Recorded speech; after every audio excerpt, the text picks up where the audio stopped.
Hi and welcome to Inside Line. This week we're looking at the safety of Chinese cars and asking whether you should buy a petrol-powered or diesel-powered vehicle. But first, Ford and Holden are planning a model onslaught like no other. Both brands have been shedding market share as people steer away from their locally made Falcon and Commodore. But Matt, now we're hearing some talk of some pretty impressive new models. That's right. Both Holden and Ford are looking towards the smaller areas of the market. There's going to be a new Holden Barina next year. They'll also be building the Cruze locally from March next year as well.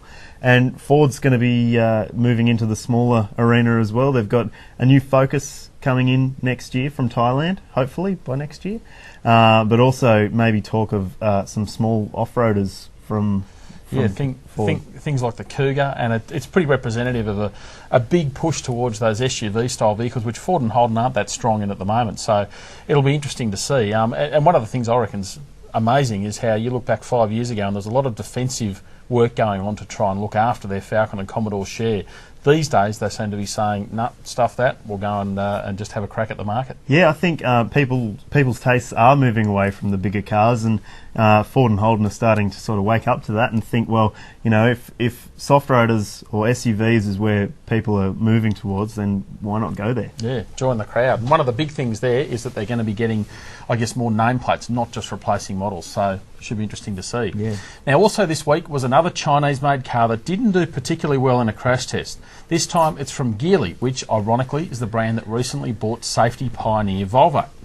Now, Matt, this isn't good news. It's not good news. The Gili compact sedan, it got 0 stars out of a possible 5 stars in Latin NCAP testing. Yeah, which isn't a great result by any stretch. No, and worse off, the tester's notes said that it didn't matter whether it had airbags or not. The structural integrity of the car was so poor that it was going to be a bad thing in the end, no matter what. Well, you've only got to look at the slow-mo of the crash test and you see the car just crumpling, and so much so, I mean, car makers these days try and create a safety cell where the passenger compartment doesn't crush, but this car, it crushed substantially, and you see the roof buckling, the windscreen pillars buckling. It's a pretty big prank. It's not nice, and it looks like this car may be on the radar for the Australian market, so it'll be interesting to see if there's anything done before that car's released to improve its safety. Yeah, it sounds like they should head off to the Volvo Safety Centre and get a few tips on how to build a safer car. Yeah, definitely. Now, also this week we conducted a comprehensive test between otherwise identical petrol and diesel powered cars.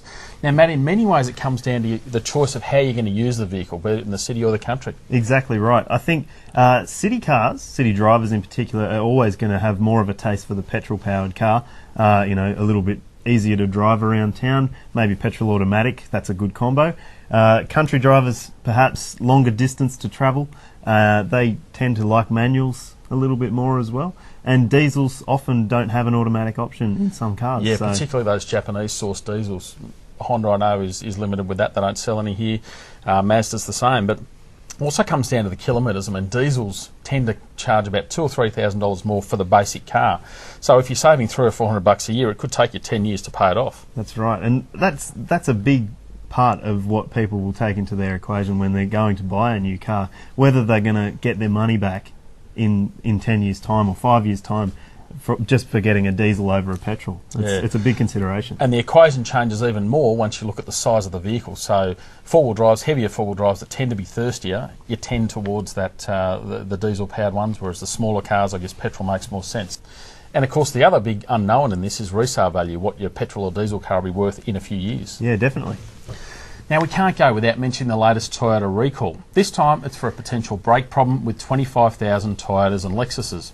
Now, Matt, these are becoming a bit monotonous, but it doesn't seem to be slowing people's appetite for Toyotas. It doesn't. 1 in 5 new car sales in Australia are Toyotas. Sure, that's made up by a fair few fleet buyers and that, but still in all, that's an impressive number. It's almost 20% of the market share. Yeah, a dominant number one. Having said that, their market share has slipped a little bit this year, but as you say, it is cranking along. No one's going to beat them. No, that's right. And even their small car things are still going along all right. Sure, Corolla's dropped off a little bit in the last couple of months maybe, but Yaris is still in the top 4 or 5 in its class. And they're older style vehicles. Yeah, exactly right. So would you buy a Toyota? Maybe not me. But we'll see. It wouldn't impact me. I think there's a lot of other considerations there, and every maker these days basically has a recall. So there you go. I'm one of the 20%. Well, that's it for Inside Line this week. We'll catch you next time, and until then, stay tuned to all things motoring here at Drive.com.au.